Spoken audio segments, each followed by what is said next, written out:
FIFA just named names, official charges, published today. And the list is longer than anyone expected.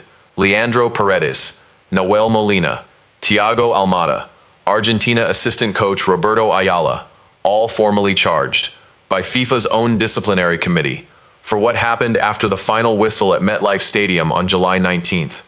But here is the part that has broken the internet in the last hour. Because this investigation is not just about the brawl. FIFA has revealed they are investigating Argentina for multiple violations across the entire tournament, not just the final, the entire World Cup, from the first match to the last. Discriminatory chants, late kickoffs, failure to comply with match protocols, inappropriate messages displayed by the team and spectators, throwing of objects by supporters, the Falklands banner held up after the England semi-final, and now the assault on Spain players after the World Cup final. Argentina are not just under investigation for one brawl. They are under investigation for their entire conduct across 6 weeks of the biggest tournament on earth. And the FIFA president, who called all of this professional in a private letter sent 24 hours after the investigation opened, is sitting in his office in Zurich watching this unfold and hoping nobody asks him the obvious question. Welcome back to Robert's Football Talk. I am your host, and if you are new here, subscribe right now, because today we are breaking down the most comprehensive disciplinary action ever taken against a World Cup finalist. Every charge, every player named, the potential punishments, the tournament-wide violations FIFA has now admitted were happening, and the contradiction that is so enormous it cannot be ignored. How does FIFA praise Argentina's professionalism in a letter and then charge them with assault, discriminatory conduct, inappropriate messages, and violations of fair play across the same tournament? Subscribe now. Zero coding. Let us go. Part 1. The official charges. Every name, every accusation. Let me give you exactly what FIFA announced today because the details matter. FIFA's disciplinary committee has opened formal proceedings. These are not preliminary inquiries. These are charges, named individuals, named violations, with a right of response from each person charged and a decision coming from the FIFA disciplinary committee in due course. Leandro Paredes, facing the most serious charges of any individual. The footage shows him grabbing Eric Garcia by the throat, then turning his attention to Gavi, grabbing the 21-year-old Barcelona midfielder, wrestling him to the ground, and with Almada throwing Gavi to the turf, Paredes doubled down with what looked like a lunge at the fallen Spain international. The charges against Paredes include potential assault for the Garcia incident and potential assault or unsporting behavior for the Gavi incident. Nahuel Molina, 2 counts of assault, 1 completed, 1 attempted, plus 1 count of unsporting behavior. Molina appeared to make the first blow of the entire brawl, striking Rodri in the chest as the Spain captain was running toward his celebrating teammates. That punch started everything. Molina is the player who lit the fuse on the worst scenes in a World Cup final since the sport began. Thiago Almada, unsporting behavior. Almada joined Paredes in the confrontation with Gavi and was seen throwing the Barcelona midfielder to the ground. He is 23 years old, at his first World Cup, and he will now face disciplinary action for assaulting a Spanish player after the final whistle of the World Cup final. Roberto Ayala, Argentina's assistant coach, also charged. Ayala was involved in an altercation with Spain's Dani Olmo after the final whistle. He attempted to justify his conduct in a post-match statement.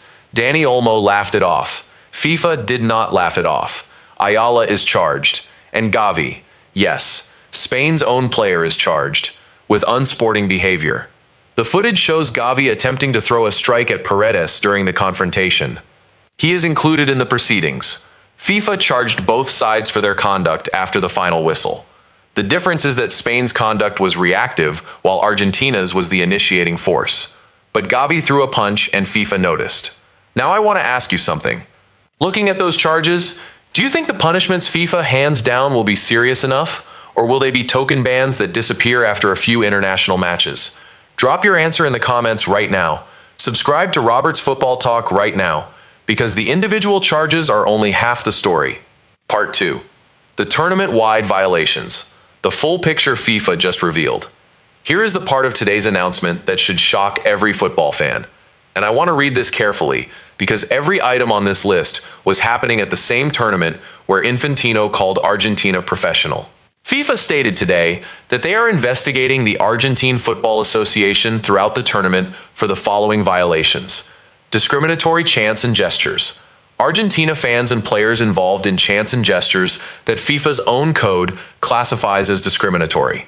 At multiple matches, not isolated incidents, multiple occasions across the tournament.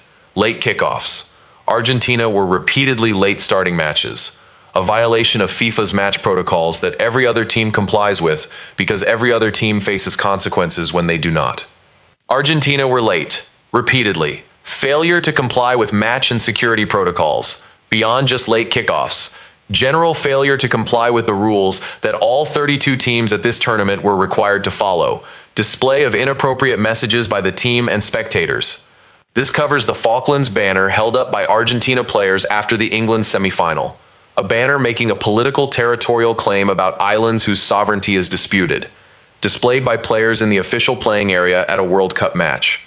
FIFA's code prohibits political messages at their events. Argentina displayed one after beating England. Throwing of objects by spectators in relation to several matches. Argentina supporters throwing objects inside stadiums. At multiple matches. A safety violation and a conduct violation that FIFA is responsible for managing. That is the list.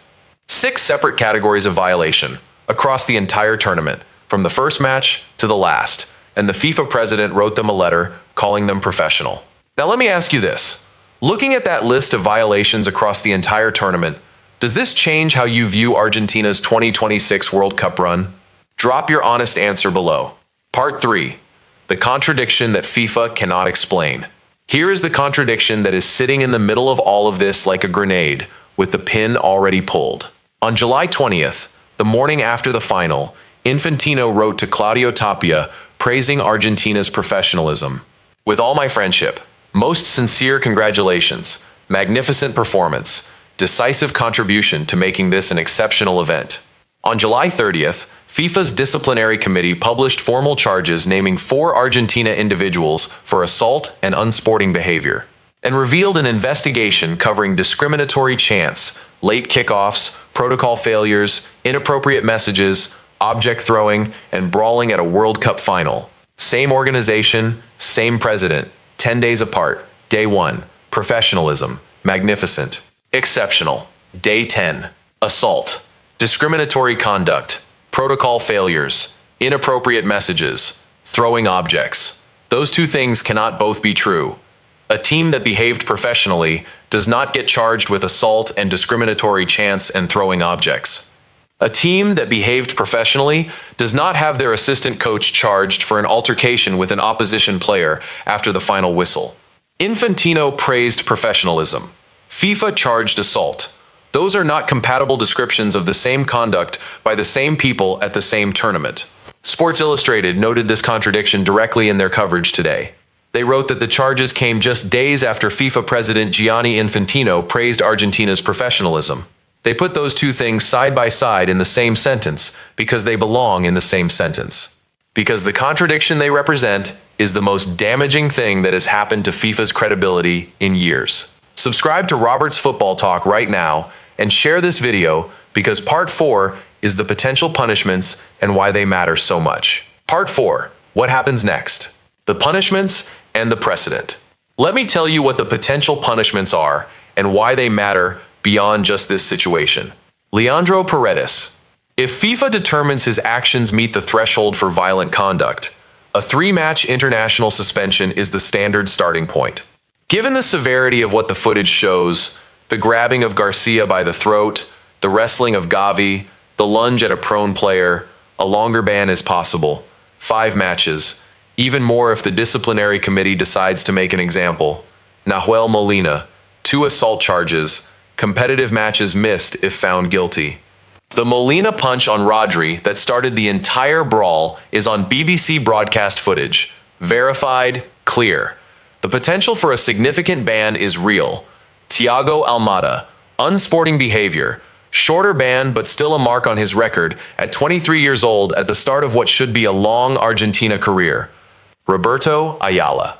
As a coaching staff member, rather than a player, the code applies differently. But charges against a team official are taken seriously by FIFA's committee, and the precedent for punishing coaches and coaching staff for post-match conduct exists. The Argentine Football Association itself. The 6 categories of tournament-wide violations mean the AFA as an institution faces potential fines and sanctions beyond just individual player bans. Discriminatory chants and protocol failures carry financial penalties. In extreme cases, they can carry stadium bans or restrictions on future tournament participation. And Spain. Gavi's unsporting behavior charge means Spain are not entirely clean in this process. His punch attempt at Paredes is on camera. FIFA charged him. If found guilty, he faces a match ban too. The disciplinary committee is not treating this as a one-sided investigation. But the scale of what Argentina face compared to the single Gavi charge tells you where the weight of culpability sits. 1 Spain player charged with 1 count of unsporting behavior. 4 Argentina individuals and the AFA itself charged with multiple counts across assault, unsporting behavior, and tournament-wide protocol violations. Part 5. The Joe Hart verdict and what it means. Let me close with something that cuts through all the official language and legal terminology and gets to the human truth of what happened in that stadium on July 19th. Joe Hart, former England goalkeeper, BBC pundit, one of the most respected voices in English football, watching the scenes unfold live on BBC cameras, and he said the words that every football fan watching felt, but nobody official wanted to say in that moment. He said, there was one man on the pitch who did have class, and that was Lionel Messi, who shook hands with every one of those Spanish players. The game is done. They could have absolutely no complaints about what happened today. Disgusting behavior. Disgusting behavior. From a man who played 75 times for England, who understands what it means to lose at the highest level, who knows the difference between a team that loses with dignity and a team that loses and then assaults the winners. He separated Messi from his teammates, and he was right. Messi walked around the pitch after the final whistle and shook hands with every Spanish player he could find. He hugged De La Fuente. He acknowledged what Spain had done. He did the thing that 30 years of representing Argentina at the highest level taught him to do. He lost with class. His teammates did not. Paredes grabbed Garcia. Molina punched Rodri. Almada threw Gavi to the ground. And the FIFA president wrote them a letter calling it professional, while his own investigators were building the case that ABC News published today. Disgusting behavior. FIFA's own charges confirm it. The tournament-wide violations confirm it. The footage confirms it. And Infantino's letter praising it is now the most uncomfortable document in football administration since Sepp Blatter signed off on Qatar. That is the full breakdown. The official charges named today. The tournament-wide violations FIFA admitted. The Infantino contradiction that cannot be explained away. The potential punishments, and Joe Hart's verdict that cut through everything. 3 questions. Drop all 3 in the comments right now. First, should Paredes receive a ban of more than 5 matches for the Garcia throat grab and the Gavi assault? Second, should the Argentine Football Association face restrictions on future World Cup participation given the scale of violations across this tournament? Third, how does FIFA explain Infantino calling Argentina professional in his letter when his own committee is now charging them with assault, discriminatory conduct, and 6 categories of protocol violation? Drop everything below. I read every single one. This has been Robert's Football Talk. Hit that like button. Share this with every football fan you know right now, because this story is the most important accountability story in world football, and it broke today. Subscribe if you are not already here. New videos every single week. I will see you in the next one.